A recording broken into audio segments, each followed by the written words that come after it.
3వ తేదీ అక్టోబర్ నెల 2024 సంవత్సరము. ఈ ఉదయకాల ధ్యానము కొరకై పరిశుద్ధ గ్రంథములో నుండి సామెతల గ్రంథము 24వ అధ్యాయము 10వ వచనాన్ని చదువుకుందాము. శ్రమ దినమున నీవు కృంగిన ఎడల నీవు చేతకాని వాడవగదువు. దేవునికి మహిమ చెల్లిస్తూ ఉన్నాను. ప్రభునందు ప్రియమైన వారలారా, యేసుక్రీస్తు వారి పరిశుద్ధ నామములో మీ అందరికీ కూడా శుభములు తెలియచేస్తూ ఉన్నాను. మన తండ్రి అయిన దేవుని నుండి, ప్రభు అయిన యేసుక్రీస్తు నుండి కృపయు సమాధానమును మీకు కలుగునుగాక. ఆమేన్. శ్రమ, కష్టము, శోధన ఇవన్నీ మన జీవితంలో ఎదురవుతున్నప్పుడు మనము కృంగిపోకూడదు అని, నిరుత్సాహం చెందకూడదు అని దేవుని వాక్యము ద్వారా బోధించబడుతూ ఉన్నాము. ప్రియులారా, ఎందుచేత అనంటే మనము చేయగలిగిన వాటిని కూడా చేయలేకపోయే పరిస్థితులకు వెళ్ళిపోతాము కనుక. కాబట్టి నిరుత్సాహము అనేది దరి చేరకుండా జాగ్రత్తగా చూసుకోవాలి. జీవితం అనేకమైన పోరాటాలు, సవాళ్లతో నిండి ఉంటుంది అనే సంగతి మనందరికీ తెలుసు. దేవుని బిడలంగా మనం నిరుత్సాహం చెందకుండా ఉండడానికి విశ్వాసముతో పాటుగా దేవుని వాగ్దానములను గట్టిగా పట్టుకొనవలసిన వారమై ఉంటున్నాము. కాబట్టి ప్రియులరా, శ్రమను బట్టి కృంగిపోకుండా మన జీవితంలో ఎదురవుతున్నటువంటి ప్రతి పరిస్థితిని కూడా మనము ఎదుర్కొనడానికి పరిశుద్ధ లేఖనాల్లో నుండి మనకు సహాయము లభిస్తూ ఉంటుంది. ఈ ఉదయకాలము అట్టి లేఖనాలను జ్ఞాపకం చేసుకోవడానికి ప్రయత్నం చేద్దాం. ముందుగా దేవుని వాక్యములో నుండి యోహాను సువార్త 16వ అధ్యాయము 33వ వచనాన్ని చదువుకుందాం. నాయందు మీకు సమాధానము కలుగునట్లు ఈ మాటలు మీతో చెప్పుచున్నాను. లోకములో మీకు శ్రమ కలుగును, అయినను ధైర్యము తెచ్చుకొనుడి, నేను లోకమును జయించి ఉన్నాను అనెను. ప్రియులారా, యేసుక్రీస్తు ప్రభువారు తెలియచేస్తున్న అతి శ్రేష్టమైన మాటను మనము ఈ వచనంలో గమనించగలము. ఈ వచనం ద్వారా మనకు నేర్పించబడుతున్నటువంటి సత్యం ఏమిటంటే, అన్ని పరిస్థితుల్లోనూ ధైర్యంగా ఉండాలి, అన్ని సమయాల్లోనూ ధైర్యంగా ఉండాలి. జీవితంలో ఎదురవుతున్నటువంటి ప్రతి ఆటంకము, ప్రతి పోరాటము, ప్రతి సవాళ్ల మధ్యన కూడా మనము ధైర్యంగా ఉండాలి. ఒకవేళ లోకస్తులు లోకపరంగా ఎలా చెప్తూ ఉంటారు, మీకు ఏ ఇబ్బంది లేదు గనక మీరు చాలా సులువుగా చెప్పగలరు, దిగితే కానీ లోతు తెలియదు కదా అని అంటూ ఉంటారు. నిజమేనండి. ఆ బాధ అనుభవించే వారికే ఆ కష్టము, ఆ శ్రమ యొక్క పర్యవసానాలు లేక వాటి యొక్క తీవ్రత వారికి అర్థమవుతూ ఉంటుంది. అది అనుభవించిన వారికి అర్థం కాదు. కానీ ఇక్కడ యేసు ప్రభు చెప్తున్నారు, మీరు ధైర్యంగా ఉండండి. ఎలా చెప్పగలుగుతున్నారు యేసయ్య అనంటే, యేసయ్య ఆయన అన్ని రీతులుగాను శోధించబడ్డారు. మనము పడవలసిన కష్టాల కంటే, మనం ఎదుర్కొనే కష్టాల కంటే ఎన్నో అత్యధిక రెట్లు యేసుక్రీస్తు ప్రభువారు ఈ లోకములో నరావతారిగా జీవించినప్పుడు ఎదుర్కొని ఉన్నారు. అందుకని హెబ్రీ గ్రంథకర్త 4వ అధ్యాయంలో చెప్పారు, మన ప్రధాన యాజకుడు మనతో సహానుభావం లేనివాడు కాడు, కానీ మన వలనే ఆయన అన్ని విషయములలో శోధించబడెను అని వ్రాయబడుతూ వచ్చింది. మన వలనే అన్ని విషయాల్లో కూడా మనము అన్ని విషయాల్లో శోధించబడడం లేదు ప్రియులారా. ఏదో కొన్ని శోధనలకు గురి అవుతున్నాము, కానీ యేసుక్రీస్తు ప్రభువారు ఎదుర్కొన్నటువంటి శోధనలు, అవమానాలు, కష్టాలు, నిందలు, అవహేళనలు అవి వర్ణింపశక్యము కానటువంటివి.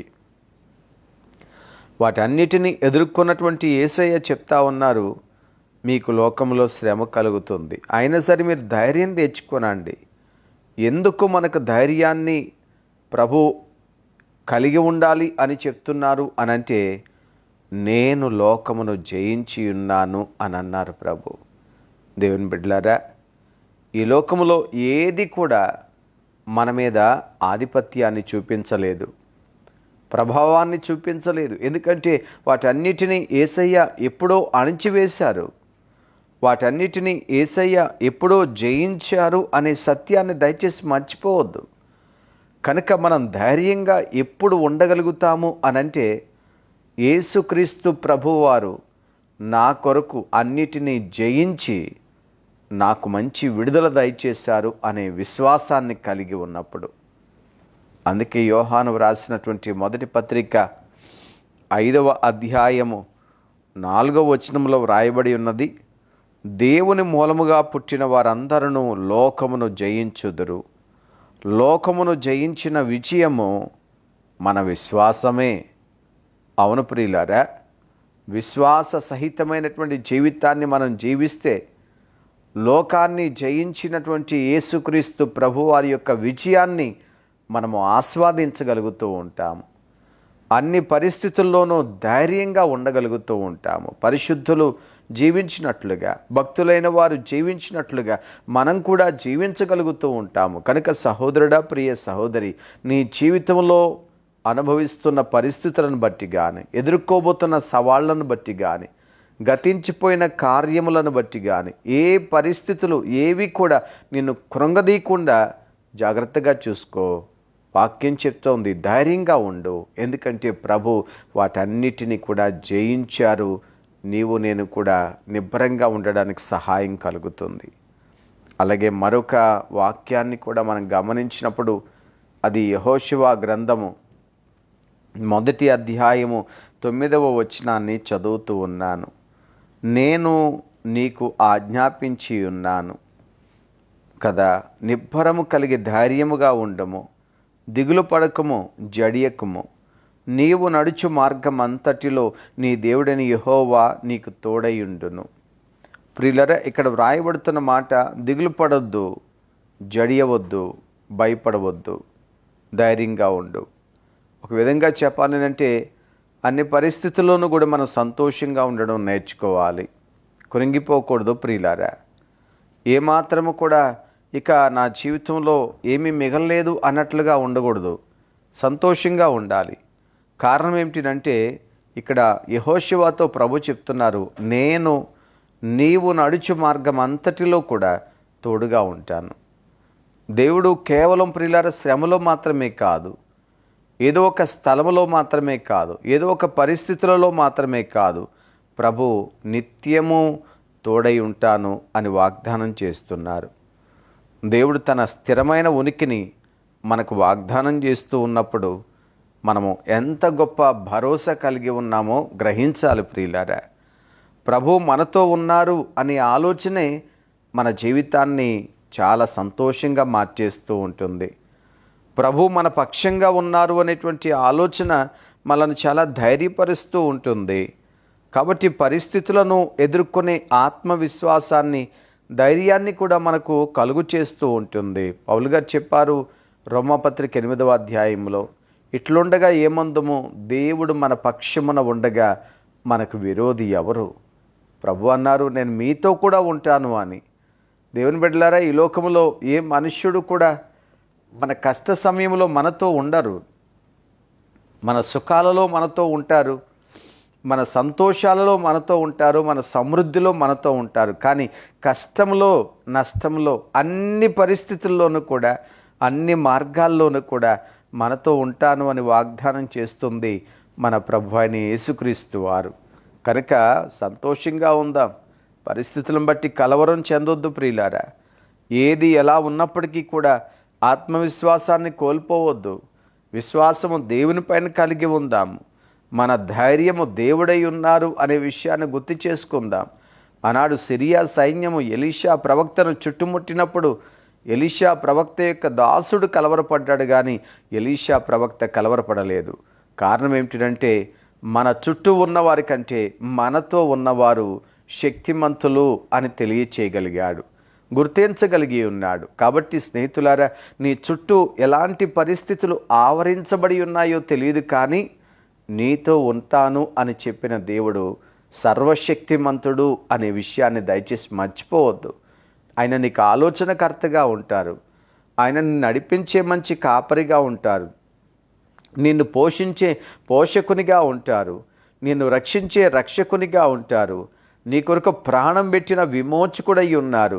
కనుక యేసుక్రీస్తు ప్రభువారు నీతో ఉన్నాను అని చెప్పే ఆ మాట నీకు నాకు గొప్ప సంతోషాన్ని కలుగు చేస్తూ ఉంటుంది. కనుక దయచేసి కృంగిపోవద్దు, నిరుత్సాహం అంతకంటే చెందొద్దు. ధైర్యంగా ఉండాలి, సంతోషంగా కూడా ఉండాలి అనే విషయాన్ని గుర్తించాలి ప్రియులారా. మూడవ సంగతి కూడా జ్ఞాపకం చేసుకుంటే ఇర్మియా ప్రవచన గ్రంథము 29వ అధ్యాయము 11వ వచనాన్ని చదువుకుందాం. నేను మిమ్మల్ని గూర్చి ఉద్దేశించిన సంగతులను నేను ఎరుగుదును.